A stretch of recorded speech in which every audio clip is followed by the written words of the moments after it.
Hello guys, कैसे हैं आप सब लोग। तो गाइस अब स्टार्ट कर रहे हैं हम क्लास 7 का जो है ये क्लास 7 का साइंस का 5 नंबर का चैप्टर। इससे पहले जो है 1 से लेकर के 4 तक के चैप्टर को मैंने एक्सप्लेन कर दिया है। आप वहां से जाकर के उस देख सकते हैं, उसका लिंक जो है सब्सक्रिप्शन में मिल जाएगा आपको। तो आइए स्टार्ट करते हैं 5 नंबर का चैप्टर, जो कि है भौतिक एवं रासायनिक परिवर्तन।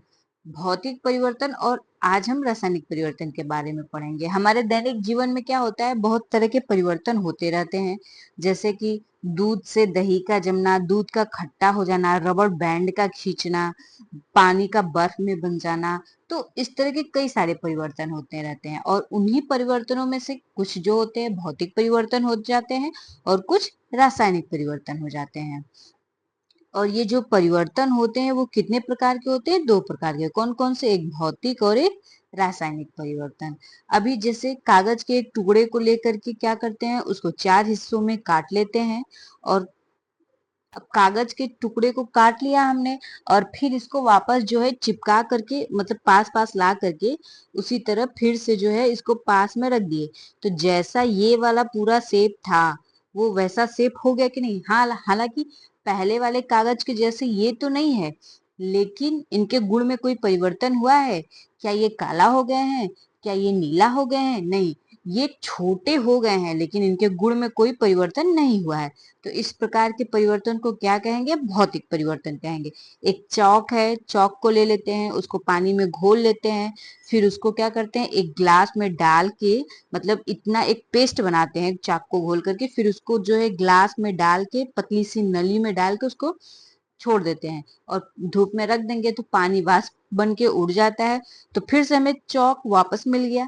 मतलब कि कुछ भी करेंगे उसके वास्तविक गुण में कोई परिवर्तन नहीं आएगा। वही परिवर्तन क्या होता है? भौतिक परिवर्तन हो जाता है। जैसे कि यहाँ पे देखिए एग्जाम्पल है, पदार्थ के आकार, आयाम, साइज, रंग और गुण अवस्था जैसे गुण उसके भौतिक गुण कहलाते हैं। भौतिक गुण यानी पदार्थ का आकार क्या है, उसका साइज क्या है, उसका रंग क्या है, वो कौन सी अवस्था में, ये सभी क्या गुण होते हैं? भौतिक गुण होते हैं। और वह परिवर्तन जिसमें किसी पदार्थ के भौतिक गुणों में परिवर्तन हो जाता है भौतिक परिवर्तन कहलाता है। मतलब पदार्थ का आकार छोटा हो जाए, उसकी साइज कमी मतलब छोटी हो जाए, उसका रंग थोड़ा सा बदल जाए, तो ये सब क्या होते हैं? ये सभी जो होते हैं परिवर्तन भौतिक परिवर्तन होते हैं। भौतिक परिवर्तन को ही उत्क्रमणीय परिवर्तन कहते हैं, या उत्क्रमणीय परिवर्तन के समान होता है। ऐसे परिवर्तन में कोई नया पदार्थ जो है नहीं बनता है। भौतिक परिवर्तन में कोई नया पदार्थ नहीं बनता है। जैसे हमने कागज के टुकड़े को काटा था, तो क्या कोई नया कागज का टुकड़ा बन गया था? नहीं, कोई नया मतलब चीज बन गया था तो वो कागज ही छोटे छोटे टुकड़े का, लेकिन कुछ नया बना। चौक को जब हमने पानी में घोला और फिर उसको वापस सुखा लिया, तो वापस से हमें चाक ही प्राप्त हुआ ना, न कि कोई मतलब दूसरा पदार्थ प्राप्त हुआ है। अब आगे देखते हैं रासायनिक परिवर्तन के बारे में। रासायनिक परिवर्तन क्या होता है? जैसे लोहे में जंग लगना एक प्रकार का ऐसा परिवर्तन है जिसे आप भली भांति जानते हैं। जिससे लोहे में जंग लग गया। अब जंग क्या होता है? तो पहले तो देखिए, भूरे रंग के पदार्थ की परत जम जाती है लोहे के ऊपर, जिसको हम क्या कहते हैं? जंग कहते हैं, और यह प्रक्रम जंग लगना कहलाता है। अक्सर लोहे के ऊपर क्या होती है? एक ब्राउन कलर की पट्टी परत लग जाती है, जैसा कि ये सब देख रहे हैं यहाँ पे ब्राउन ब्राउन ब्राउन दिख रहा है। तो ये सब क्या है? जंग लगी हुई वस्तुएं हैं। और जंग लग जाती है। जंग लोहा नहीं होता है। जंग उस पदार्थ, मतलब जिस पे लगता है जंग, लोहे पे या किसी भी पदार्थ पे, उसके गुण से क्या होता है? उसका गुण अलग होता है। जैसे ये एक लोहे का बर्तन है, अब इसमें जो है जंग लग गया इस तरह से, तो क्या इसका गुण और लोहे का गुण एक जैसा है? नहीं, इसका गुण अलग होता है जंग का, और लोहे का गुण अलग होता है। और आगे देखते हैं, लोहे का गुण अलग होता है।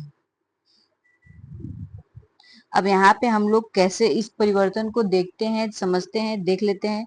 मैग्नीशियम का जो है पतली फीता ले लेते हैं, तार का टुकड़ा लेते हैं, इसके एक सिरे को रेमल से साफ करते हैं। एक मिनट, इसके एक सिरे को जो है रेमल से साफ करेंगे। साफ करने के बाद क्या होता है? साफ करेंगे, फिर मोमबत्ती के सिरे के लौ के पास ले जाएंगे।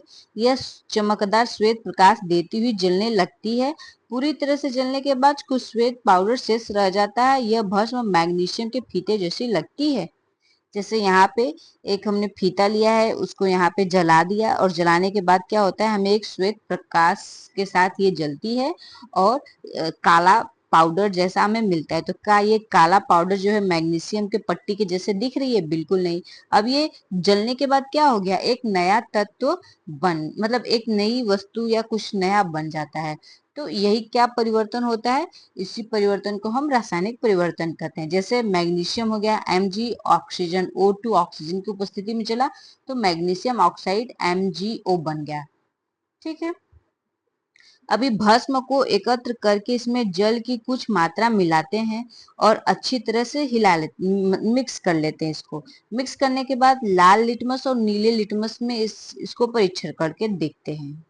अब जैसा कि हमने पिछले चैप्टर में ही पढ़ा है कि अब जैसे परीक्षण हो गया तो ये इससे बनता क्या है, मैग्नीशियम हाइड्रोक्साइड बनता है। मैग्नीशियम हाइड्रोक्साइड क्या है, एक क्षार है, और क्षार क्या करता है, नीले लिटमस पेपर को लाल कर देता है, नीले को लाल कर देता है। तो इस तरह से ये क्या होता है, ये भस्म जो होता है वो कैसा होता है, क्षारीय हो जाता है। ठीक है। अब आगे देखते हैं। फिर से हम एक अभिक्रिया लेते हैं। इसमें क्या करते हैं, कांच की बोतल ले लेते हैं। इसमें जो है कॉपर सल्फेट, नीला थोथा जिसको बोलते हैं, वो लेते हैं और तनु सल्फ्यूरिक अम्ल की कुछ बूंदे डाल करके मिला लेते हैं। फिर एक परख नली अथवा कांच की छोटी बोतल में विलयन का थोड़ा सा नमूना बचा के रख लेते हैं। शेष में एक कील अथवा कुछ उपयोग किए कर चुके ब्लेड डाल देते हैं। ब्लेड डालने के बाद हम क्या देखते हैं, इसका कलर जो होता है चेंज हो जाता है, आयरन सल्फेट। अभी तो इसमें कॉपर सल्फेट नीला थोथा रहता है, लेकिन इस लोहे से क्रिया करके क्या बनता है, आयरन सल्फेट, और हल्का हरा रंग हो जाता है। तो इस तरह से इसका रंग क्या होता है, परिवर्तित हो जाता है। तो रंग परिवर्तन हो जाने से क्या हमें ज्ञात होता है कि ये कौन सी क्रिया है, ये जो है अब नया पदार्थ बन चुका है, आयरन सल्फेट बन जाता है, जिसके कारण इसका कलर क्या होता है, बदल जाता है। तो इस प्रकार की क्रिया क्या हो गई, रासायनिक अभिक्रिया हो गई। जैसे कॉपर सल्फेट हमने लिया, CuSO4 का होल SO4 हो गया, फिर नीला थोथा ले लिया प्लस आयरन ले लिया, रिएक्ट करने पे आयरन सल्फेट बना FeSO4 जो कि हरे रंग का होता है, प्लस कॉपर भूरा निक्षेप जो है नीचे निकल जाता है। अब क्या करेंगे, एक परख नली ले लेते हैं, उसमें सिरका ले लेते हैं, सिरका डालते हैं, फिर खाने वाला सोडा कुछ मात्रा उसमें डालते हैं, तो बुलबुला उसमें से दिखाई, मतलब बुलबुले बुलबुले जैसी आवाज आती है। फिर उस बुलबुले को क्या करते हैं, जो धुआं थोड़ा बहुत निकलता है उसको ताजे चूने के पानी से हम लोग प्रवाहित करते हैं, और प्रवाहित करने मतलब गुजारते हैं। जैसे ये धुआं हो गया तो उसको ताजे चूने से जो है ले जाएंगे, तो क्या होगा, ले जाने के बाद कार्बन डाइऑक्साइड और चूने के पानी के बीच अभिक्रिया होती है। कार्बन डाइऑक्साइड CO2 प्लस चूने का पानी CaOH का होल ट्वाइस कैल्शियम कार्बोनेट बन जाता है और जल भी बन जाता है। जब जल कार्बन डाइऑक्साइड को चूने के पानी में प्रवाहित किया जाता है तो कैल्शियम कार्बोनेट बनता है। जब कार्बन डाइऑक्साइड को चूने के पानी में प्रवाहित करते हैं तो क्या बनता है, कैल्शियम कार्बोनेट, जिससे चूने का पानी क्या हो जाता है, दुधिया हो जाता है। चूने के पानी का दुधिया होना कार्बन डाइऑक्साइड का मानक परीक्षण है। मतलब कि चूने का पानी दुधिया हो गया, इसका क्या मतलब है कि इसमें कार्बन डाइऑक्साइड जो है मौजूद है। यहाँ पे देखिए सिरका हमने लिया जो कि एसिटिक अम्ल है, फिर खाने वाला सोडा लिया, सोडियम हाइड्रोजन कार्बोनेट, इसको रिएक्ट करवाया तो कार्बन डाइऑक्साइड प्लस अन्य पदार्थ बने। अब इसी कार्बन डाइऑक्साइड को हमने क्या किया, कार्बन डाइऑक्साइड को चूने के पानी के बीच से जो है गुजारा। जब कार्बन डाइऑक्साइड को चूने के पानी से गुजारते हैं तो कैल्शियम कार्बोनेट और पानी बन जाता है, और ये क्या करता है, चूने के पानी को दुधिया कर देता है, जो कि कार्बन डाइऑक्साइड का मानक परीक्षण होता है। मैग्नीशियम को वायु की उपस्थिति में जलाने पर बनने वाली भस्म एक नई पदार्थ थी। जैसा कि इसके पहले हमने प्रयोग किया था तो उसमें क्या एक नया पदार्थ बन गया। उसके बाद कॉपर सल्फेट की लोहे के साथ अभिक्रिया करने के बाद आयरन सल्फेट और कॉपर बने। जैसा कि हमने नीला थोथा लिया था, उसमें फिर उसको जो है आयरन से रिएक्ट करवाया तो क्या आयरन सल्फेट और कॉपर बन गया। उसके बाद कॉपर लोहे के ब्लेड पर निक्षेपित हो गया था, सिरका और खाने वाले सोडे की अभिक्रिया से कार्बन डाइऑक्साइड बनी थी, तो जिससे चूने के पानी को क्या कर दिया था, दुधिया कर दिया था। इस प्रकार से इन सभी क्रियाओं में हम क्या देखते हैं कि कुछ न कुछ नया पदार्थ बनता है जिसका गुण अलग होता है। तो वह परिवर्तन जिसमें एक अथवा एक से अधिक नए पदार्थ बनते हो रासायनिक परिवर्तन कहलाते हैं। मतलब कि अभी तक हमने भौतिक परिवर्तन बना कि उसमें उसके आकार में, रंग में जो है परिवर्तन हो जाता है, लेकिन कोई नया पदार्थ नहीं बनता है, वो परिवर्तन हमारा भौतिक परिवर्तन होता है। लेकिन रासायनिक परिवर्तन में क्या होता है, नया पदार्थ बनता है। हमने 3 एग्जाम्पल भी इसके देख लिए कि कैसे नए पदार्थ बनते हैं। अब रासायनिक परिवर्तन के कुछ और एग्जाम्पल देखते हैं, जैसे हमारा भोजन का पचना, फलों का पकना, अंगूरों का किण्वन। जैसे खाना है तो खाना सड़ जाता है, खराब हो जाता है, तो ये सब क्या है, ये सब भी जो है एक तरह से रासायनिक परिवर्तन है। रासायनिक परिवर्तन में निम्न घटनाएं भी हो सकती हैं, जैसे उष्मा प्रकाश अथवा किसी अन्य प्रकार के विकिरण। जैसे उदाहरण के लिए पराबैंगनी का निर्मुक्त बाहर निकलना हो गया, पराबैंगनी जो किरण होती है। ध्वनि का उत्पन्न होना, गंध में परिवर्तन होना। जैसे खाना अभी तो अच्छा है, लेकिन जब खाना सड़ जाता है तो क्या उसमें से गंध आने, दुर्गंध आनी शुरू हो जाती है, तो ये भी क्या किस में आता है, ये भी एक तरह से जो है रासायनिक परिवर्तन में आता है। रंग में परिवर्तन होना, जैसे लोहे पे जंग लगता है तो उसका रंग बदल जाता है कि नहीं, तो ये भी क्या हो गया, एक तरह का रासायनिक परिवर्तन हो गया। किसी गैस का बनना, अभी हमने देखा ना कि CO2 बन रहा है, यहाँ पे जब हम क्रिया कराते हैं तो कार्बन डाइऑक्साइड बनती है, तो वो भी एक तरह की क्या है, रासायनिक परिवर्तन है। आपने देखा कि मैग्नीशियम के फीते का जलना एक रासायनिक परिवर्तन है। कोयला मतलब लकड़ी के का जल करके कोयला बनना भी क्या है, एक तरह से रासायनिक परिवर्तन होता है। और रासायनिक परिवर्तन में हमेशा ऊष्मा का क्या होता है, उत्पादन ही होता है, ऊष्मा हमेशा उसमें से बनती है। पटाखों का विस्फोट जो होता है वो भी एक तरह से रासायनिक परिवर्तन होता है। अब हम थोड़ा सा पढ़ लेते हैं सुरक्षात्मक आवरण। इसमें आपने वायुमंडल में ओजोन परत की बारे में अवश्य सुना होगा। यह हमें सूर्य के प्रकाश में उपस्थित हानिकारक पराबैंगनी विकिरणों से बचाती है। ओजोन पराबैंगनी किरणों को अवशोषित कर लेती है और ऑक्सीजन में परिणत हो जाती है। ऑक्सीजन ओजोन से भिन्न होती है। क्या हम ओजोन के अपघटन को रासायनिक परिवर्तन कर सकते हैं? यदि ओजोन द्वारा पराबैंगनी विकिरण अवशोषित नहीं होती तो पृथ्वी की सतह पर पहुंचकर हमें और अन्य जीवों को हानि पहुंचाती। ओजोन इस विकिरण से हमें सुरक्षा प्रदान करने में प्राकृतिक आवरण का कार्य करती है। अगर हमारे वायुमंडल में ओजोन परत नहीं होती तो सूर्य से आने वाली पराबैंगनी किरणें जो है हमें काफी मात्रा में जो है नुकसान पहुंचाती। कभी कभी क्या होता है, सेव को हम लोग काट देते हैं, काट के छोड़ देते हैं तो उनका रंग कैसा हो जाता है, काला हो जाता है। ये सेव के साथ तो होता ही है। आलू को भी अगर काट देते हैं या बैगन को भी काट देते हैं तो क्या होता है, उनका रंग में परिवर्तन हो जाता है। तो वास्तव में ये सब क्या है, ये सब भी एक तरह से रासायनिक परिवर्तन होते हैं। आगे है, अम्ल और क्षार को परस्पर मिलाकर उदासीन किया जाता है। तो क्या उदासीनीकरण की अभिक्रिया एक रासायनिक परिवर्तन है? तो उदासीनीकरण की क्रिया में क्या होता है, एक नया पदार्थ बनता है, जैसे अम्ल और क्षार। जब हम अम्ल, एक मिनट, अम्ल और क्षार को क्रिया करवाते हैं तो क्या बनता है, लवण प्लस H2O, जल बन जाता है। तो एक नया पदार्थ बनता है कि नहीं, लवण। तो क्या हो गया, ये भी एक तरह से कौन सी क्रिया हो गई, रासायनिक क्रिया हो गई। लोहे में जंग लगना, ये भी एक तरह की रासायनिक क्रिया ही है कि नहीं। लोहा है, उसमें जंग लग रहा है। लोहे का गुण जो होता है वो अलग होता है, लेकिन उसके ऊपर जो जंग लगता है उसका गुण भी जो होता है अलग होता है। लोहे में जंग लगने के लिए क्या क्या उपस्थित होना अनिवार्य होता है, तो जंग लगने के लिए ऑक्सीजन और जल का होना या जलवाष्प का होना अनिवार्य होता है। और अगर वायु में आर्द्रता होगी तो जो होता है जंग लगने की क्रिया जो होती है और अधिक होगी।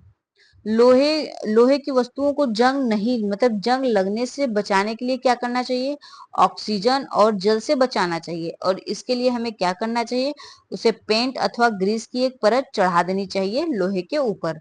लोहे की सभी वस्तुओं पर नियमित रूप से पेंट और ग्रीस का परत चढ़ा देनी चाहिए, जिससे कि उसमें उन्हें जो है जंग लगाने से रोका जा सके।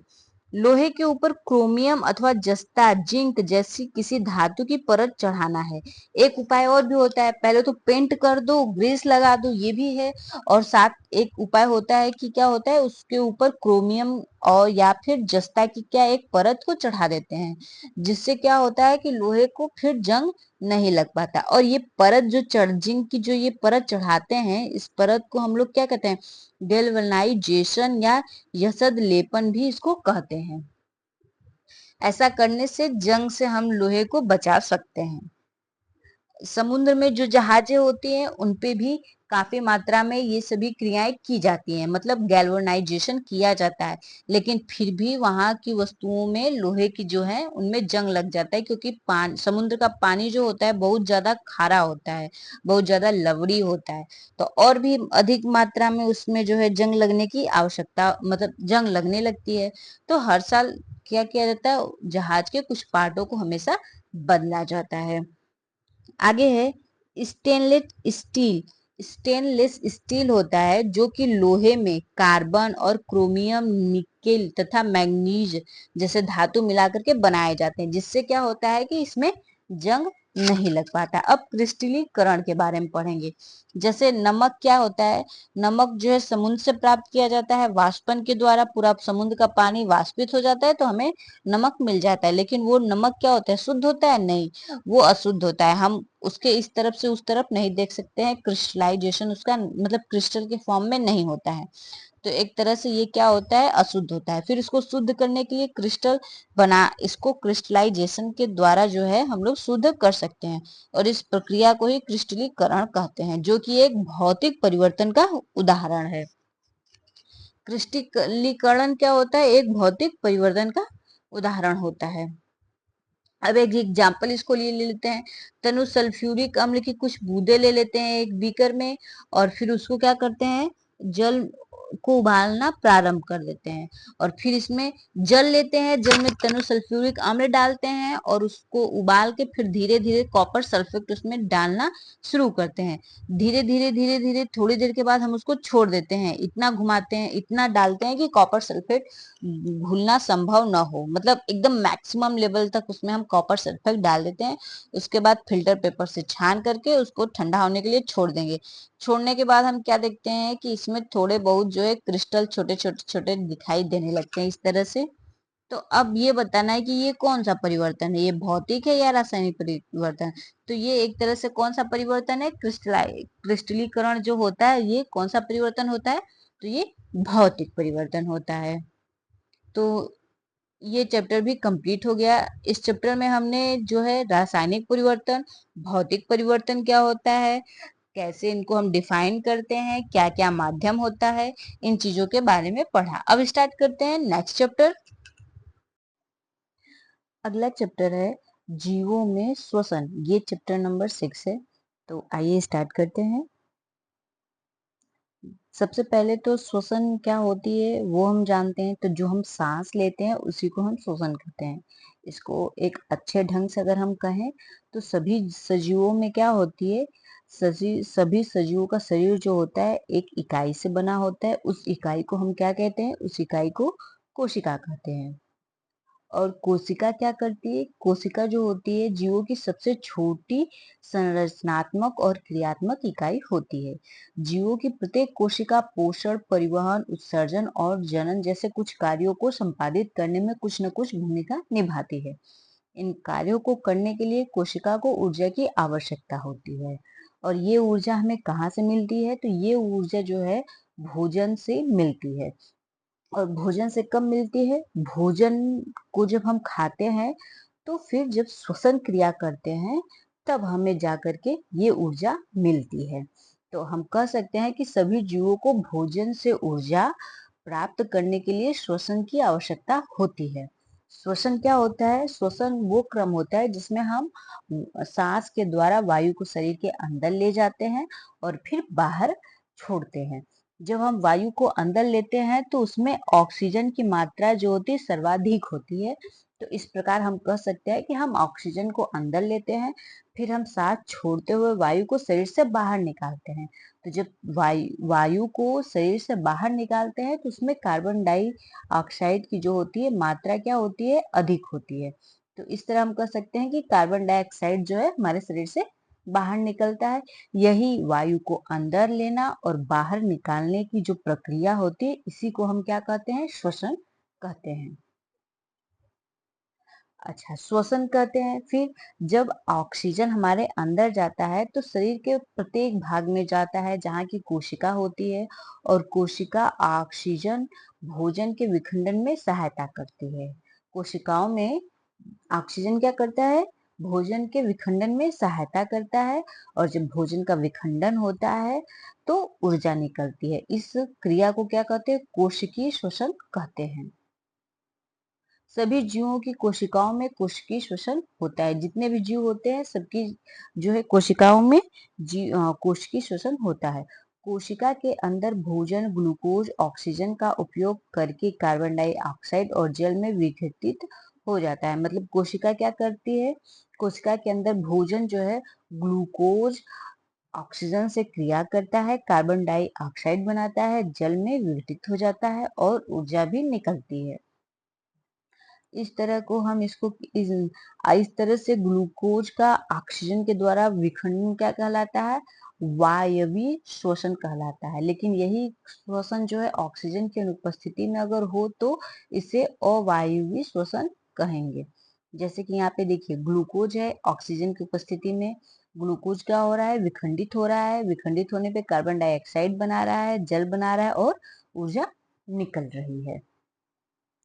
ईस्ट क्या है, ईस्ट भी एक जीव है जो कि वायु की अनुपस्थिति में भी क्या होता है, जीवित रहता है। ऐसे जीव अवायवीय श्वसन के द्वारा ऊर्जा प्राप्त करते हैं, इसे अवायवीय जीव भी कहते हैं। ऑक्सीजन की अनुपस्थिति में ग्लूकोज, एल्कोहल और कार्बन डाइऑक्साइड में विघटित होता है, जैसा कि निम्न समीकरण में दिखाया गया है। ये ग्लूकोज है, ऑक्सीजन की अनुपस्थिति यहाँ पे है तो क्या बनता है, एल्कोहल बन जाता है, कार्बन डाइऑक्साइड और ऊर्जा निकलती है। ये क्रिया जब ऑक्सीजन की उपस्थिति में होती है तो क्या बनता है, एल्कोहल नहीं बनता है, कार्बन डाइऑक्साइड बनता है, जल बनता है और ऊर्जा निकलती है।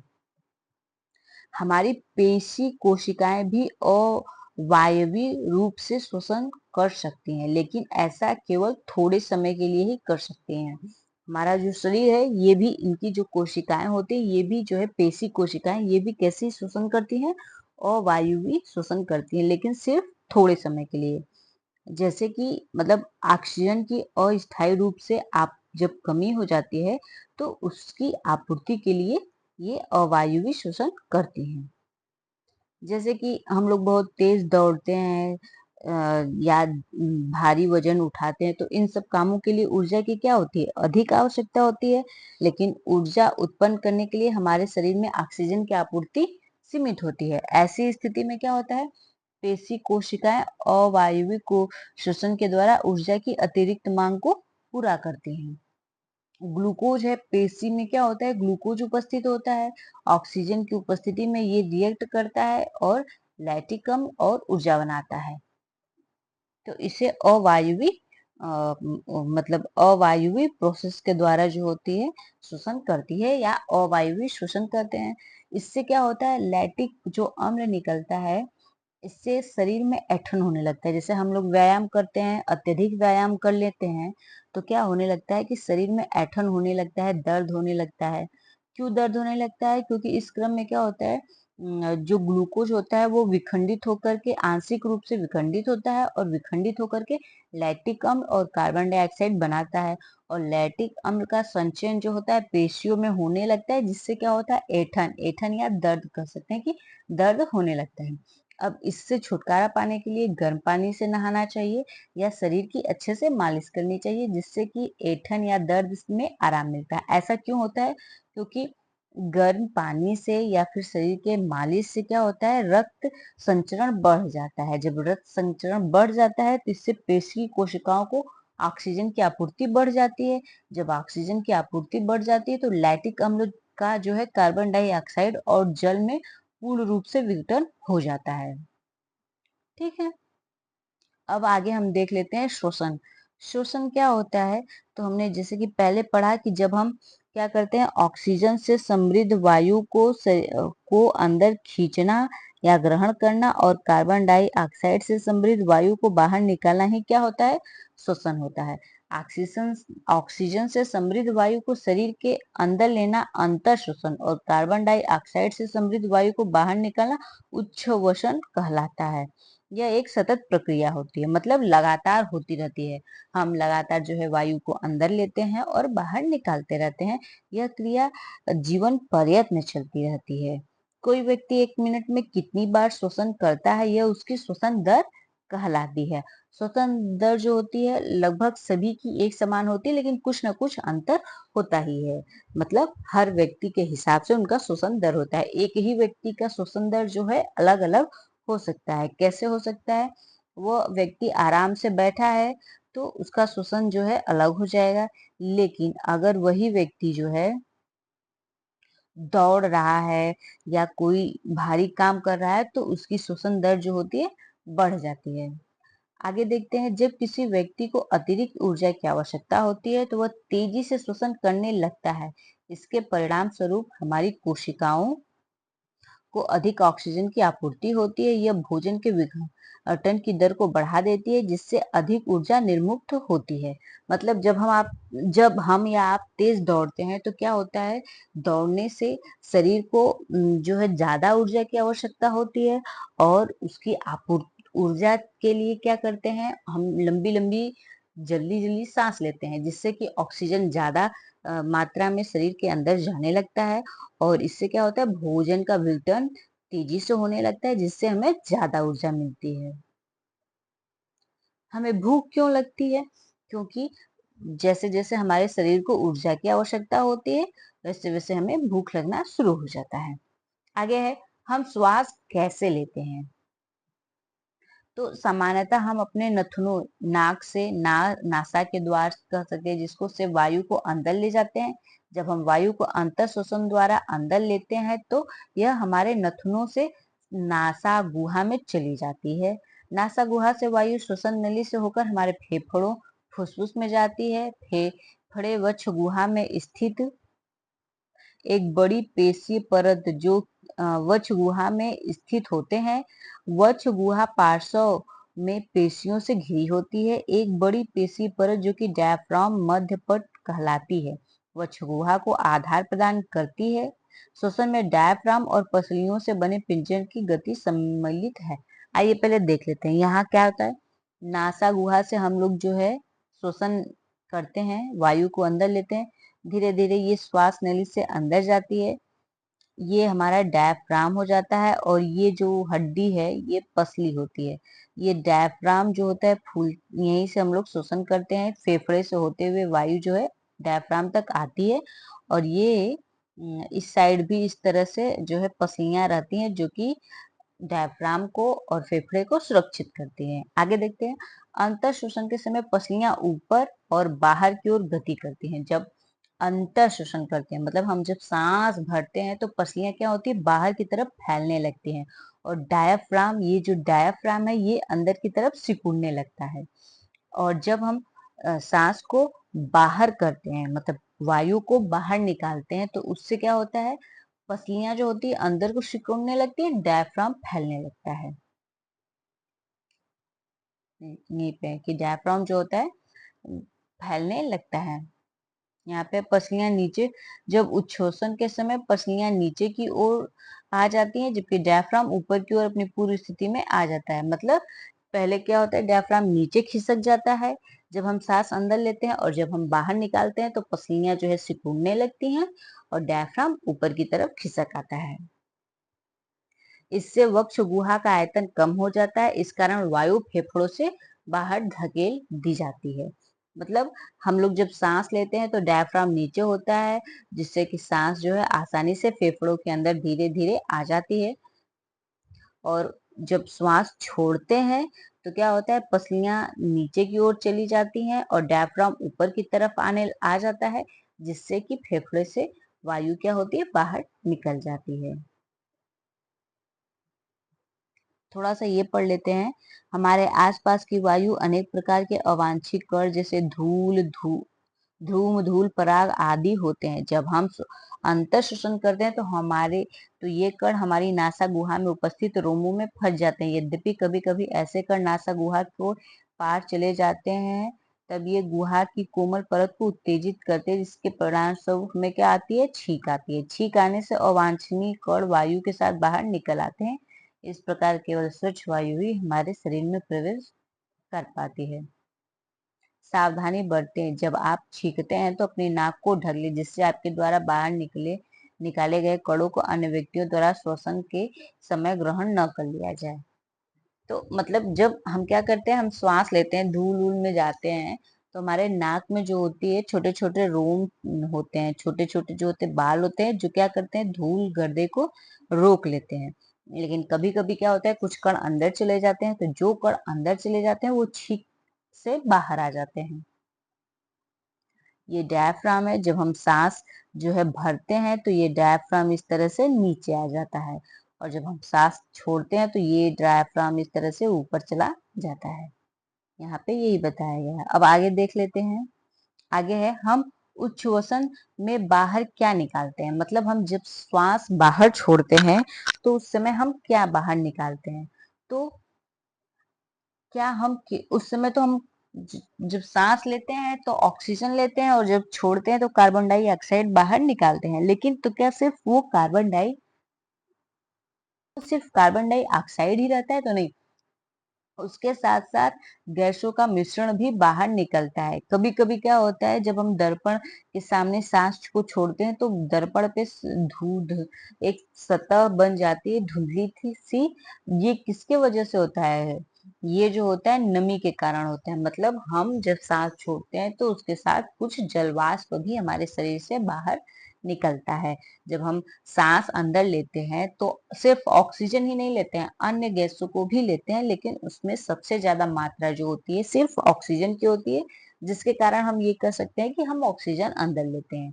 हालांकि और गैसों को भी हम अपने साथ, इवन कार्बन डाइऑक्साइड को भी अंदर लेते हैं, लेकिन ऑक्सीजन की मात्रा सबसे ज्यादा होती है। और जब बाहर निकालते हैं तो अन्य गैसें भी निकलती हैं, जलवाष्प भी निकलता है, लेकिन कार्बन डाइऑक्साइड की मात्रा सबसे ज्यादा होती है, जिसके कारण हम कह सकते हैं कि हम कार्बन डाइऑक्साइड बाहर छोड़ते हैं।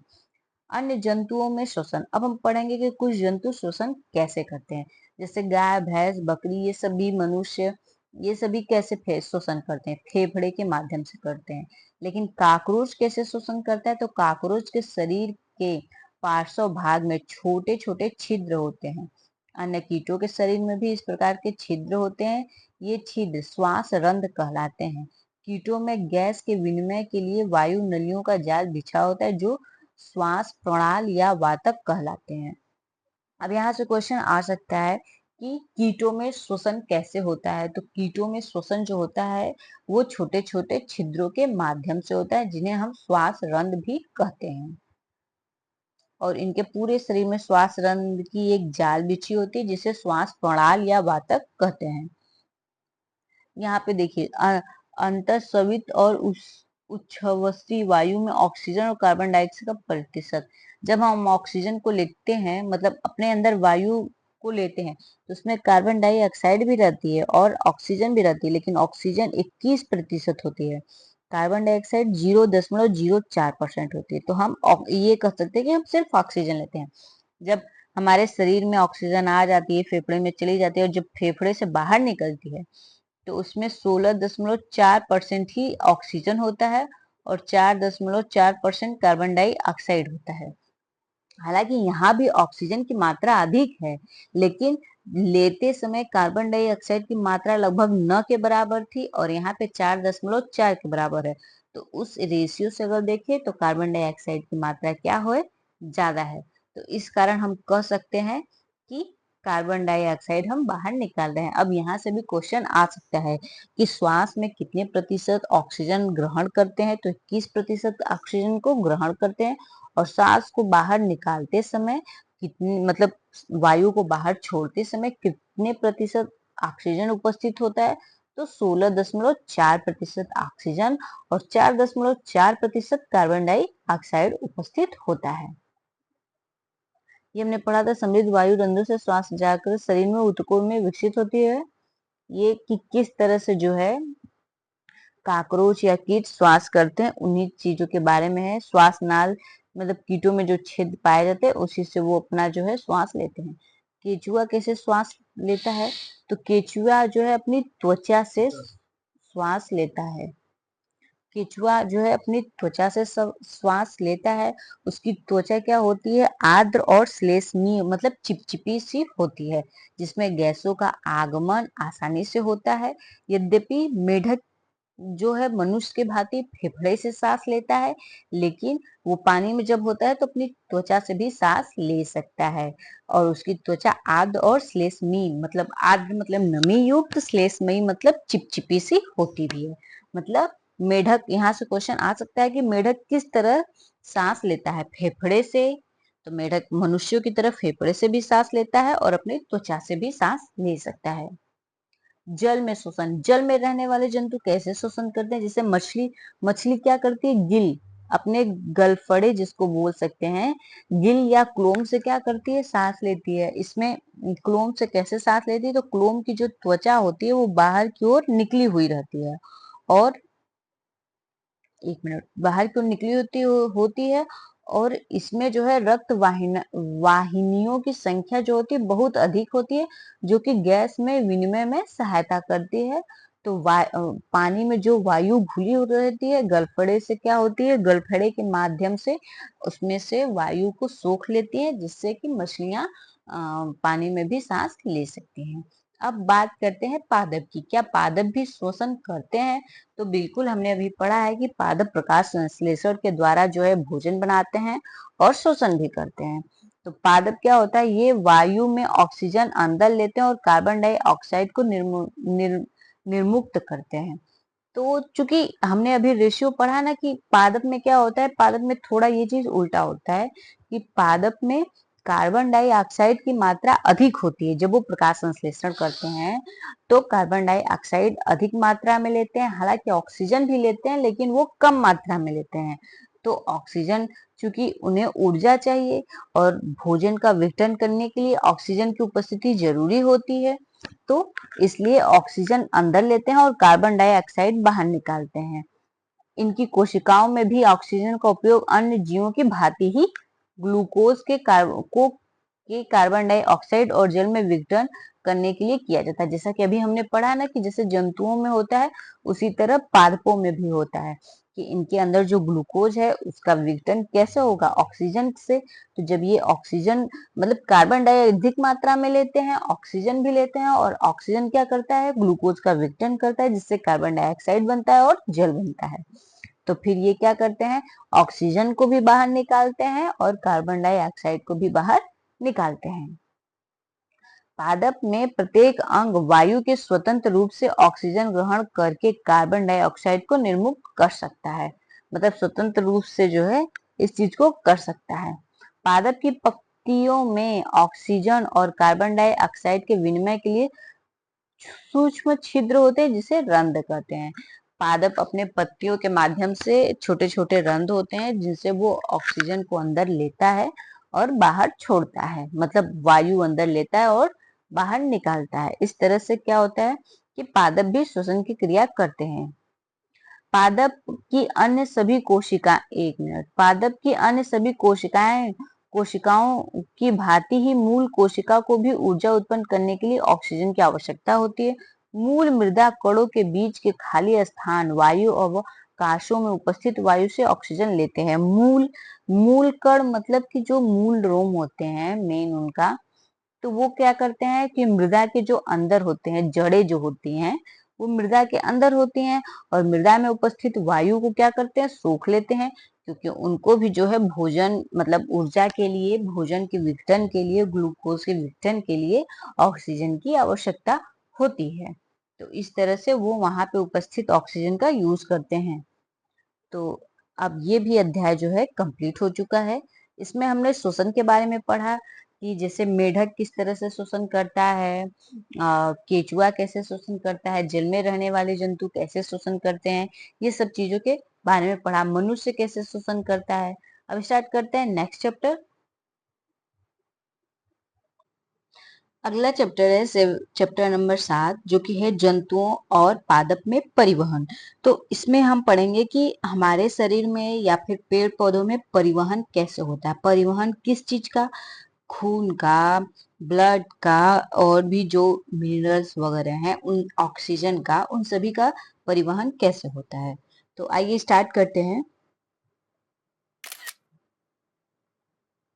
सबसे पहले यहाँ पे है कि हृदय और एक मिनट, हृदय और रक्त वाहिनियां संयुक्त रूप से हमारे शरीर का परिसंचरण तंत्र बनाती हैं। परिसंचरण मतलब पूरे शरीर में संचरण करने के लिए क्या क्या मार्ग जो होते हैं, क्या माध्यम होते हैं, उन्हें कहेंगे। इस तरह से हृदय और रक्त वाहिनियां मिला करके क्या बनाती है? परिसंचरण तंत्र बनाती है। इस चैप्टर में हम लोग वही पढ़ने वाले हैं, पादपों और जंतुओं में परिवहन के लिए।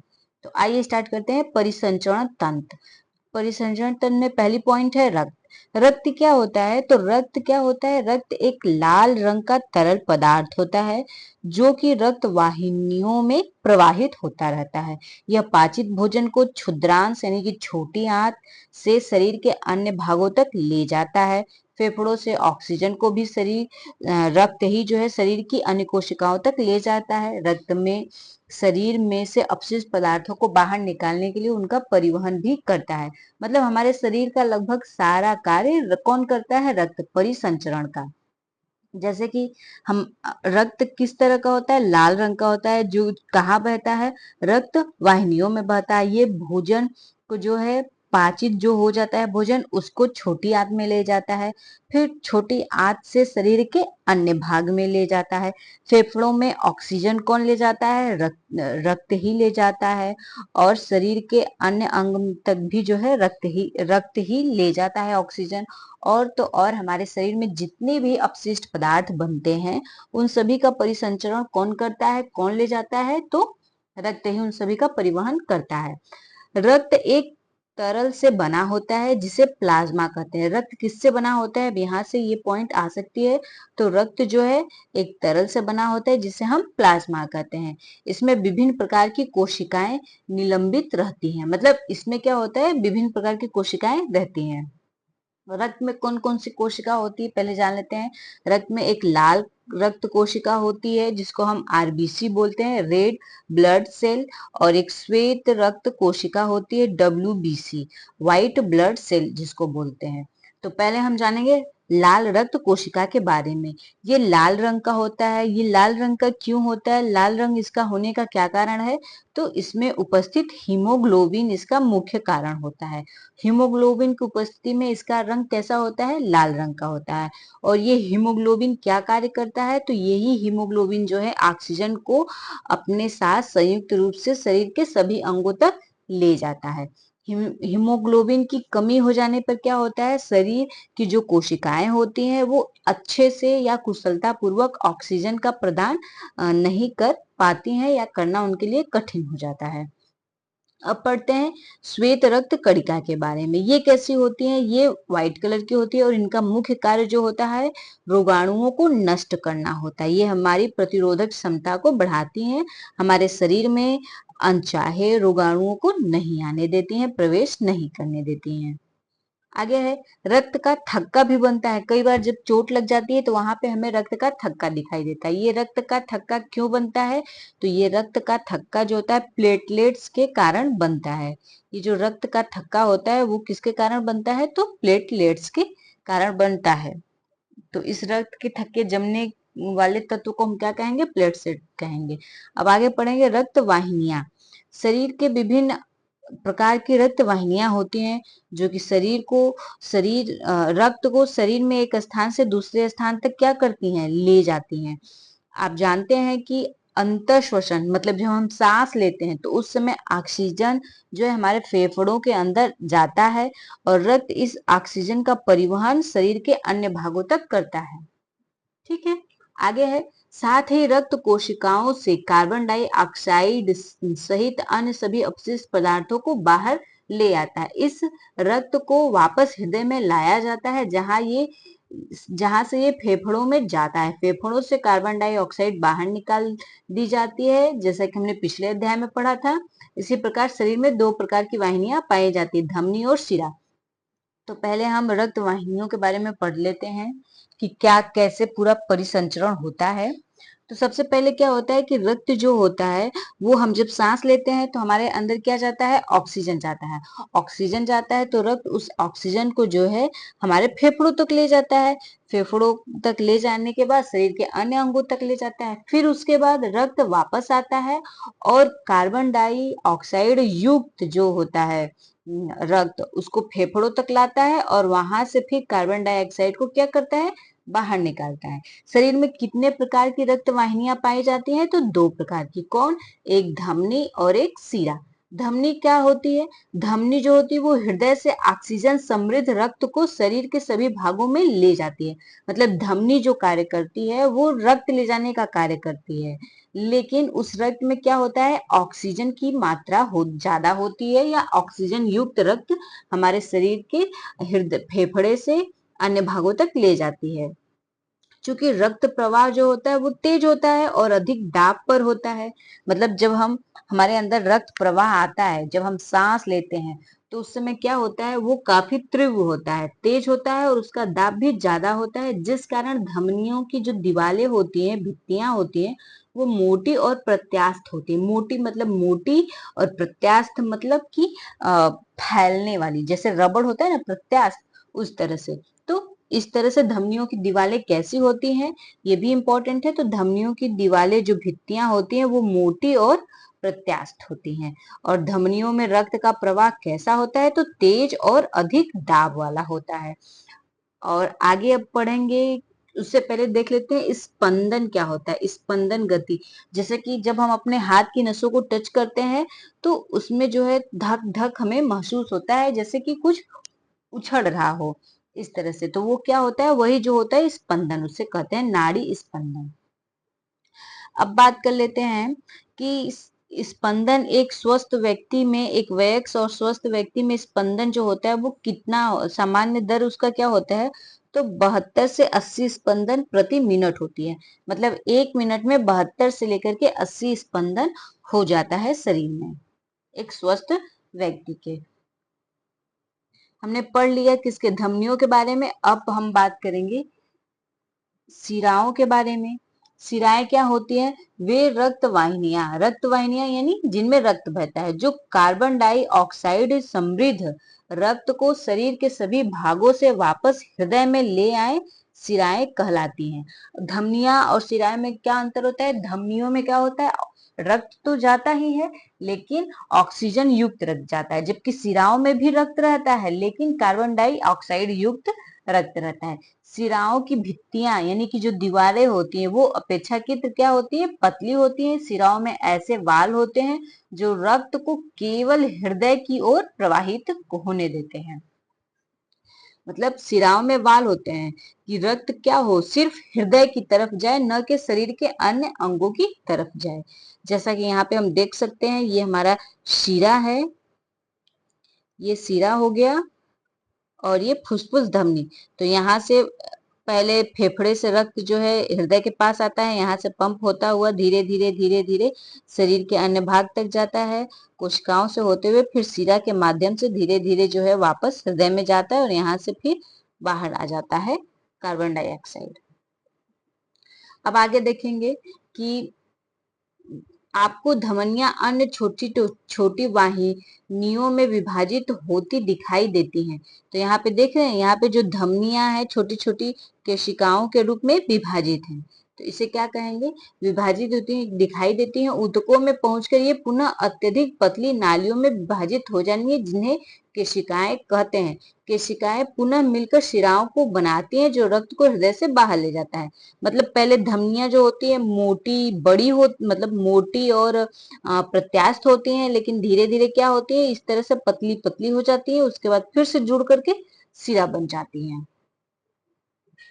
आगे है रक्तदान। रक्तदान करना आवश्यक है, इसके बारे में पढ़ लेते हैं। रक्त की अनुपलब्धता के कारण सैकड़ों लोग अपनी जान गंवा देते हैं। अब जिन्हें रक्त की आवश्यकता है, रक्त नहीं मिलता है, तो क्या करेंगे, अब उनकी डेथ हो ही जाती है रक्त की कमी के कारण। स्वेच्छा से किया गया रक्तदान हानि रहित व दर्द रहित होता है, जो कई अनमोल जानें बचा सकता है। रक्तदान अस्पतालों में सरकार द्वारा अधिकृत जगहों पर ही किया जाना चाहिए। दान किया गया रक्त ब्लड बैंक में विशेष देखभाल से रखा जाता है। अब बात कर लें हृदय की। हृदय क्या होता है? हृदय वह अंग है जो रक्त द्वारा पदार्थों के परिवहन के लिए पंप के रूप में कार्य करता है। रक्त क्या करता है? रक्त जो है ब्लड को शुद्ध नहीं करता है। शुद्ध कौन करता है? फेफड़ा करता है।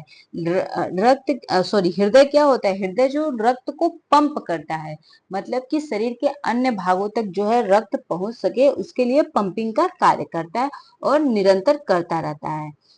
एक ऐसा पंप की निरंतर जो है पंप की तरह कार्य करता रहता है, और हमारा हृदय जीवन प्रयत्न बिना रुके रक्त को पंप करने का कार्य करता रहता है। अच्छा, हृदय के बारे में पढ़ें तो हृदय वक्ष गुहा में स्थित होता है, जिसका निचला सिरा थोड़ी बाईं ओर झुका होता है। हृदय वक्ष गुहा में सुरक्षित होता है, जिसका निचला यानी नीचे का सिरा थोड़ा सा ये टेढ़ होता है। अगर हम अपनी हाथ की उंगलियों को मोड़ के देखेंगे तो लगभग हृदय के आसपास हमें आकृति मिल जाएगी। हृदय में कार्बन डाइऑक्साइड और ऑक्सीजन से समृद्ध रक्त परस्पर मिल जाए तो क्या होगा? जैसे अब चूंकि कार्बन डाइऑक्साइड युक्त रक्त भी इसी हृदय में आ रहा है और ऑक्सीजन युक्त रक्त भी इसी हृदय में आ रहा है, अगर ये दोनों आपस में मिल जाए तो ऐसा नहीं होता है। ऐसा क्यों नहीं होता है? क्योंकि रक्त में 4 कक्षाएं बनी होती हैं। हृदय में 4 कक्षाएं बनी होती हैं। ऊपरी 2 कक्ष को क्या बोलते हैं? अलिंद बोलते हैं, और निचली 2 कक्ष को निलय कहते हैं। इन कक्षाओं के बीच विभाजन का कार्य दीवार एक करती है, जो कि ऑक्सीजन समृद्ध रक्त को एक तरफ और कार्बन डाइऑक्साइड समृद्ध रक्त को एक तरफ रखती है। जैसे कि यहाँ पे 4 कोष्ठक बने हुए हैं, 2 ऊपर जो कि ये दाएं साइड में दाया अलिंद होता है और बाएं साइड में बाया, और नीचे बाया नीले होता है और ये दाया नीले। इस तरह से जो है रक्त को अलग किया जाता है। यहाँ से इस तरह से इसका अलग होता है और इसका अलग बना रहता है। आगे देखते हैं, परस्पर अलग रहते हैं। परिसंचरण तत्व की विधि को समझने के लिए हृदय के दाहिनी ओर से आरंभ करते हुए हृदय के दाहिनी तरफ से आरंभ करते हुए तीरों द्वारा इंगित दिशा का अनुसरण कीजिए। हृदय से फेफड़ों में और वापस हृदय में रक्त के प्रवाह की दिशा दी गई है, जहां से वह शेष शरीर में पंप होता है। तो दाहिनी तरफ ये महाशिरा होता है। इस महारक्त जो है धीरे धीरे शरीर के अंदर आता है, बाएं दाएं नीले से होते हुए फिर फेफड़े से अपना रक्त इसको पंप करके शरीर के सभी अंगों तक ले जाता है। और कक्षा के बीच विभाजन की ये जो दीवार है, ये दीवार दिख रही है, ये कक्षा को क्या करती है? इस तरह से विभाजित कर रही है। अब आगे देखते हैं हृदय स्पंदन। हृदय स्पंदन क्या होता है? तो हृदय के कक्ष की भित्तियां पेशियों की बनी होती हैं। ये पेशियां लयबद्ध रूप से संकुचन और विश्रांति करती हैं। यह लयबद्ध संकुचन और उसके बाद होने वाली लयबद्ध विश्रांति दोनों से मिलकर हृदय स्पंदन हार्ट बीट कहलाता है। मतलब हृदय क्या करता है? पंप करता है, तो कभी सिकुड़ता है कभी फैलता है, तो सिकुड़न और फैलन को उसके मिला करके क्या कहा जाता है? हृदय स्पंदन कहा जाता है, या हार्ट बीट इसको कहते हैं। हृदय का स्पंदन जीवन के हर क्षण होता है, मतलब हमारा हृदय हमेशा स्पंदन करता रहता है। और डॉक्टर जो है स्पंदनों को चेक करने के लिए किस यंत्र का उपयोग करते हैं? तो स्टेथोस्कोप नामक यंत्र का प्रयोग करते हैं। चिकित्सक जो होते हैं स्टेथोस्कोप का उपयोग हृदय स्पंदन की ध्वनि को आवर्धित करने की युक्ति के रूप में करते हैं। स्टेथोस्कोप के एक सिरे पर टेस्ट पीस लगा होता है, जिसमें एक संवेदनशील डायाफ्राम होता है। दूसरे सिरे पर 2 ईयर पीस श्रोतिका लगे होते हैं, जो कि एक नली के द्वारा चेस्ट के पीस में जुड़े हुए रहते हैं। चिकित्सक स्टेथोस्कोप का चेस्ट पीस आपके हृदय के स्थान पर रखकर श्रोतिकाओं से स्पंदनों की ध्वनि का अध्ययन करते हैं, जिससे उन्हें आपके हृदय की स्थिति का आकलन करने में सहायता मिलती है। तो ये तो हो गया इस हृदय के स्पंदन के बारे में। अब आगे देखते हैं रक्त परिसंचरण की खोज। रक्त परिसंचरण की खोज जो है विलियम हार्वे ने सन 1578 से 1657 में की थी, जो कि एक चिकित्सक थे और अंग्रेज थे। उन दिनों यह मान्यता थी कि रक्त शरीर की वाहिनियों में दोलन करता है। दोलन करता है मतलब कि जैसे पेंडुलम होता है ना, एक क्लॉक देखा है हमने जिसके नीचे क्या होता है, पेंडुलम इस तरह से होता है और ये ऐसे दोलन गति करता रहता है, मतलब ऊपर नीचे, यानी इसी तरह हमारे शरीर में ब्लड भी जो है, पहले की मान्यता थी कि ब्लड कभी ऊपर जाता है, कभी नीचे जाता है, कभी ऊपर, इस तरह से दोलन करता रहता है। लेकिन इस मत के लिए हार्वे का उपहास किया गया। मतलब हार्वे ने कहा कि शरीर रक्त परिसंचरण की खोज हार्वे ने की, लेकिन उस समय दोलन का मत चल रहा था रक्त के लिए, तो उनका काफी उपहास किया गया। उन्हें परिसंचारी सर्कुलेटर कहा जाता था। उनके अधिकांश रोगियों ने उनसे उपचार कराना बंद कर दिया। तथापि हार्वे की मृत्यु के पहले परिसंचरण के बारे में उनके विचार को जीव विज्ञानी तथ्य के रूप में मान्यता मिल गई थी। मतलब जब विलियम हार्वे जिंदा थे तो उनकी काफी जो है परिसंचरण की रक्त की परिसंचरण खोज को लेके अपमानित किया गया, उनका मजाक उड़ाया गया, उन्हें सर्कुलेटर कहा गया। उनके जो मरीज थे वो भी उनसे इलाज नहीं करवाना चाहते थे, लेकिन उनकी मृत्यु से पहले उनके इस विचार को जो है स्वीकार कर लिया गया। अब बात करते हैं स्पंज और हाइड्रा। ये दो जो है एक कोशिकीय जीव है। तो इनमें रक्त होता है कि नहीं, और रक्त होता है तो इनका रक्त परिसंचरण कैसे होता है, इसके बारे में हम जानते हैं। तो स्पंजों और हाइड्रिलो में जो है कोई परिसंचरण नहीं होता है, क्योंकि इनमें रक्त होता ही नहीं है। ये जिसमें उपस्थित होते हैं, जैसे कि जल में उपस्थित हैं तो जल में ही रहते हैं। इनके शरीर में जो है जल प्रवेश करता है, भोजन प्रवेश करता है, और भोजन और ऑक्सीजन की वहीं से आपूर्ति हो जाती है। और जब वही जल बाहर निकलता है तो अपने साथ कार्बन डाइऑक्साइड और अपशिष्ट पदार्थ को भी बाहर निकाल देता है। इन्हें जो है परिसंचरण के लिए रक्त की आवश्यकता नहीं होती है। अब हम हमारे शरीर द्वारा कार्बन डाइऑक्साइड के अतिरिक्त अन्य अपशिष्ट पदार्थों की निकासी के बारे में पढ़ेंगे। तो सबसे पहले अपशिष्ट पदार्थों के रूप में हम क्या करते हैं, कार्बन डाइऑक्साइड फेफड़ों द्वारा किस प्रकार उन्नत के दौरान शरीर से बाहर निकाली जाती है। मतलब कार्बन डाइऑक्साइड हम अपने फेफड़े से, अपने शरीर से क्या करते हैं, बाहर निकालते हैं, जो कि अपाचित भोजन बहिक्षेप प्रक्रम द्वारा मल के रूप में शरीर से बाहर निकाल दिया जाता है। मतलब अपाचित भोजन, जैसे कि हमने ऑक्सीजन ली और शरीर से कार्बन डाइऑक्साइड बाहर निकाल दी, और हमने जब भोजन खाया तो जो भोजन पच गया वो तो ठीक है, जो नहीं पचा उसे क्या करते हैं, मल के रूप में शरीर से बाहर निकाल देते हैं। जब हमारी कोशिका अपना कार्य करती है तो अब तो शरीर में हमारे अपशिष्ट पदार्थ आता कहाँ से है, इस बारे में जाने। तो शरीर में आइए जानते हैं कि कहाँ से अपशिष्ट पदार्थ आता है। हमारी कोशिका जब अपना कुछ कार्य करती है तो कुछ पदार्थ जो होते हैं अपशिष्ट के रूप में निकलने लगते हैं। अधिकांश ये पदार्थ कैसे होते हैं, विषाक्त होते हैं, यानी जहरीले होते हैं, हानिकारक होते हैं। इसीलिए इन्हें शरीर से बाहर निकालने की आवश्यकता होती है। सजीवों द्वारा कोशिकाओं में निर्मित होने वाले अपशिष्ट पदार्थों को बाहर निकालने के प्रक्रम को उत्सर्जन कहते हैं। मतलब जो सजीव होते हैं वो अपने शरीर से अपशिष्ट पदार्थ को जब बाहर निकालते हैं तो इस क्रिया को क्या कहते हैं, उत्सर्जन कहते हैं। उत्सर्जन में भाग लेने वाले सभी अंग मिलकर उत्सर्जन तंत्र बनाते हैं। मानव उत्सर्जन तंत्र में क्या क्या चीजें आ जाएंगी, जिस रक्त में उपस्थित अपशिष्ट पदार्थों को शरीर से बाहर निकाला जाना चाहिए, लेकिन इसे हम किस प्रकार निकालते हैं, तो इसे छानने की एक व्यवस्था होती है। यह व्यवस्था वृक्क गुर्दों में उपस्थित रक्त कोशिकाओं के द्वारा उपलब्ध की जाती है। जैसे कि रक्त में ढेर सारी अशुद्धियां हो गई हैं, तो अब उन्हें साफ कैसे किया जाएगा, तो वृक्क यानी गूदे में जो है रक्त कोशिका उपस्थित होती है, जिनका कार्य होता है रक्त को शुद्ध करना।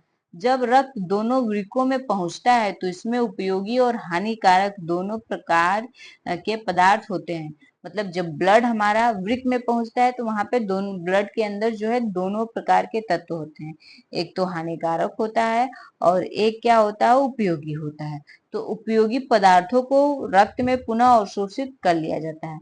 तो जो हमारे उपयोगी पदार्थ होते हैं वो गुर्दे में उपस्थित रक्त वाहिनियों के द्वारा क्या कर लिए जाते हैं, चूस लिए जाते हैं, और फिर उसके बाद जो बचता है वो अपशिष्ट पदार्थ बचता है जिसको हम शरीर से बाहर निकाल देते हैं। जल में घुले अपशिष्ट पदार्थ मूल मूत्र के रूप में पृथक कर लिए लिए जाते हैं। वृक्कों से मूत्र वाहिनियों से होता हुआ मूत्र मूत्राशय में जाता है। मूत्र वाहिनियां नली के आकार की होती हैं। मूत्राशय में मूत्र संचित होता रहता है। मतलब वृक्क से जो है ब्लड क्या होता है, वृक्क से जो है उसमें उपस्थित सभी आवश्यक पोषक जो है वृक्क के द्वारा सोख लिए जाते हैं। अब उसके बाद जो पदार्थ बचता है वो नीचे चला जाता है मूत्र वाहिनियों के माध्यम से, जहां से मूत्राशय से मूत्र मार्ग से फिर धीरे धीरे आगे करके ये बाहर निकल जाता है। आगे देख लेते हैं। दूसरा सिरा खुला हुआ होता है जिसे रंध मूत्र रंध कहते हैं और इसके मूत्र शरीर से बाहर निकाल दिए जाते हैं, जिससे कि मूत्र शरीर से बाहर निकाल दिए जाते हैं।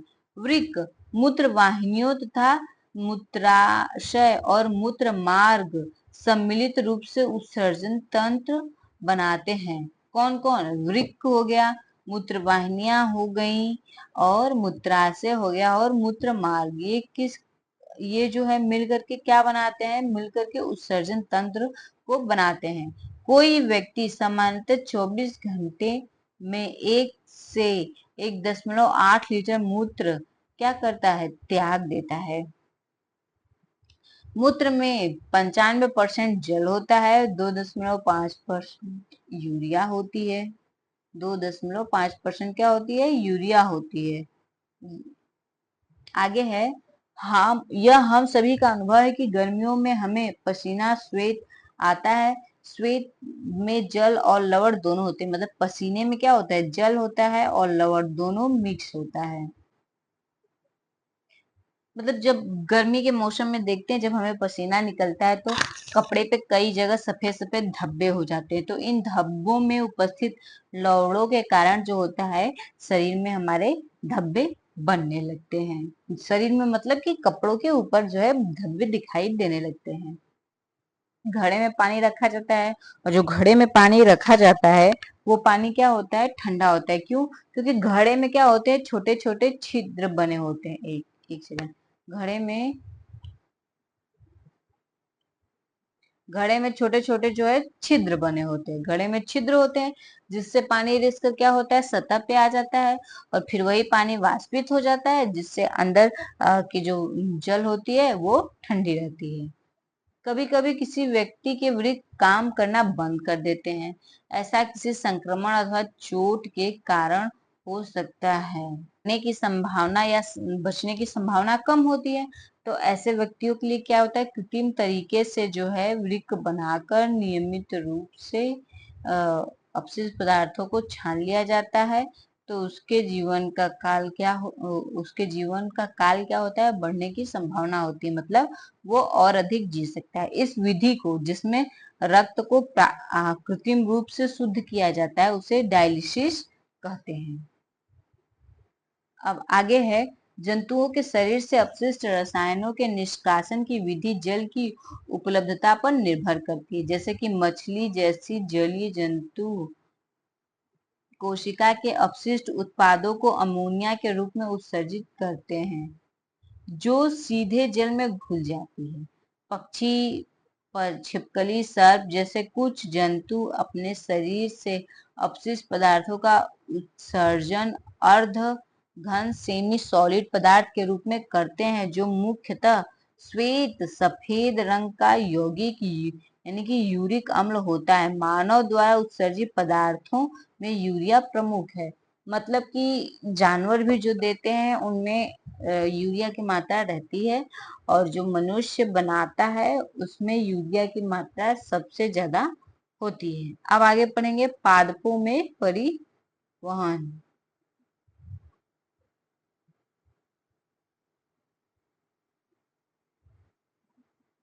आगे देखते हैं पादपों में परिवहन।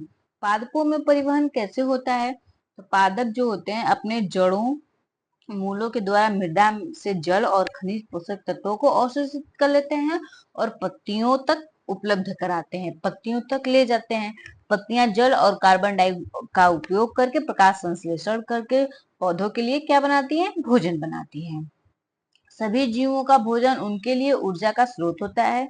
तो इसी तरह जो है पत्तियों के लिए यानी पादपों के लिए भी जो है ऊर्जा का स्रोत क्या होगा? भोजन ही होगा। जीव की प्रत्येक कोशिका में ग्लूकोज का विखंडन होने से ऊर्जा निर्मुक्त होती है। कोशिका इस ऊर्जा का उपयोग जीवन की मूल विधियों को संपादित करने में करती है। ये तो हो गया जंतुओं में। अब पादपों में क्या होता है? पादपों में भी जो है जीव की प्रत्येक कोशिका को भोजन उपलब्ध कराया जाए। क्या आप कभी होता है? फिर पौधों की जड़ों द्वारा अवशोषित जल तथा पोषक तत्व पत्तियों तक किस प्रकार पहुंचाए जाते हैं? पौधों के वे भाग जो भोजन नहीं बना सकते पत्तियों द्वारा भोजन किस प्रकार प्राप्त करते हैं? मतलब पत्तियों को भोजन बनाने के लिए सारे मटेरियल कैसे मिलते हैं, या मटेरियल मिलने के बाद जो भोजन बनता है वो सभी अंगों तक कैसे पहुंचता है, इसी बारे में हम लोग पढ़ेंगे। जल और खनिजों का परिवहन। पहले अब जल और खनिज का पादपों में परिवहन कैसे होता है इसके बारे में हम लोग पढ़ेंगे। तो पादप मूल जड़ों द्वारा जल और खनिजों को अवशोषित करते हैं। मूलों में मूलरोम होते हैं, मतलब जड़ों में सबसे जो गहराई में जाता है वो मूलरोम होता है। वास्तव में मूलरोम जल में घुले खनिज तत्वों और पदार्थों और जल के अंतर्ग्रहण के लिए मूल के सतह क्षेत्रफल को बढ़ा देते हैं। जो मूलरोम होता है वो क्या काम करता है? वो खनिज पोषक तत्व जो होते हैं उनके और जल के संग्रह के लिए अपने क्षेत्रफल को बढ़ा देता है। मूलरोम मृदा कणों के बीच उपस्थित जल के संपर्क में रहते हैं। जो मूलरोम होते हैं वो मृदा के बीच जो नमी होती है उनके संपर्क में हमेशा बने हुए रहते हैं, मतलब उनसे धीरे धीरे अपना जल लेते रहते हैं। पादपों में मृदा से जल और पोषक तत्वों के परिवहन के लिए पाइप जैसी वाहिनियां होती हैं। जैसे हमारे शरीर में रक्त के लिए रक्त वाहिनियां होती है, उसी तरह पादपों में भी जो है वाहिनियां पाई जाती हैं। वाहिनियां विशेष कोशिकाओं की बनी होती हैं जो कि संवहन ऊतक बनाती हैं। जो वाहिनियां होती हैं वो विशेष ऊतकों से बनी होती हैं जिन्हें हम संवहन ऊतक बनाती हैं कहते हैं। ठीक है, ऊतक कोशिकाओं का वह समूह होता है जो किसी जीव में किसी कार्य विशेष को संपादित करता है। ऊतक क्या होता है? तो ऊतक कोशिकाओं का समूह होता है जो किसी भी जीव में या किसी में भी जो है एक किसी विशेष कार्य के लिए संपादित किया जाता है। जल और पोषक तत्वों के परिवहन के लिए पादपों में जो संवहन ऊतक होता है उसे जाइलम कहते हैं। मतलब संवहन ऊतक जो होता है पादपों में, एक मिनट, पादपों में जो संवहन ऊतक होता है उसे हम जाइलम धारू कहते हैं। जाइलम चैनलों नलियों का सतत जाल बनाता है। जैसे हमारे शरीर में रक्त कणिकाएं रक्त वाहिनियां होती हैं, उसी तरह पौधों में भी जो होता है ऊतक होते हैं। और वो ऊतक किस चीज के बने होते हैं? तो जाइलम के बने होते हैं, जो कि मूलों को तने और शाखाओं के माध्यम से पत्तियों से जोड़ता है। और ये जाइलम से जो है कई सारे जाल बने होते हैं जो कि पत्तियों को तनों से, तनों को जड़ों से जोड़े रहता है। इस प्रकार तंत्र पूरे पादप जल का परिवहन करते हैं। मतलब और ये जो जाइलम होते हैं पूरे पेड़ में हर जगह क्या करते हैं? जल का परिवहन करते हैं। अब आगे है पत्तियां भोजन का संश्लेषण करती है। भोजन को पादप के सभी अंगों में ले जाया जाता है। यह कार्य संवहन ऊतक द्वारा किया जाता है जिसे फ्लोएम पोषवाह कहते हैं। मतलब कि पादपों में जल का संवहन कौन करता है? तो ज से जल और ज से जाइलम, जाइलम करता है। और खाने का मतलब भोजन का संवहन कौन करता है? तो फ्लोएम करता है। जैसा कि यहाँ पे ये मूल रोम है जो कि एकदम गहराई में, थोड़ा एकदम क्या, थोड़ा गहराई में होता है। और यहाँ से जो है ये अपना धीरे धीरे धीरे आकार बड़ा कर लेता है और धीरे धीरे क्या करता है? जल और खनिजों को अवशोषित करता है। देखिए यहाँ से जल और खनिज अवशोषित होते हैं, फिर ऊतकों के माध्यम से धीरे धीरे पेड़ के हर भाग में चले जाते हैं। ये तो हो गया ऊतकों के बारे में। अब थोड़ा सा ये जान ले वाष्पोत्सर्जन। पेड़ पौधों पादपों में जो होता है वो वाष्पोत्सर्जन बहुत अधिक होता है। क्यों होता है? अब इसके बारे में जानते हैं। पादप मृदा से खनिज पोषक तत्व और जल अवशोषित करते हैं। अवशोषित किया गया सारा जल पौधे यूज नहीं करते हैं, वो पत्तियों की जो रंध्र होती है उनसे क्या होती है, धीरे धीरे वाष्पोषित हो जाती है, वाष्पोत्सर्जन हो जाता है उनका, वाष्पित हो जाती है। पत्तियों से जल के वाष्पन से चूसक अभिकर्षण खिंचाव विकसित होता है।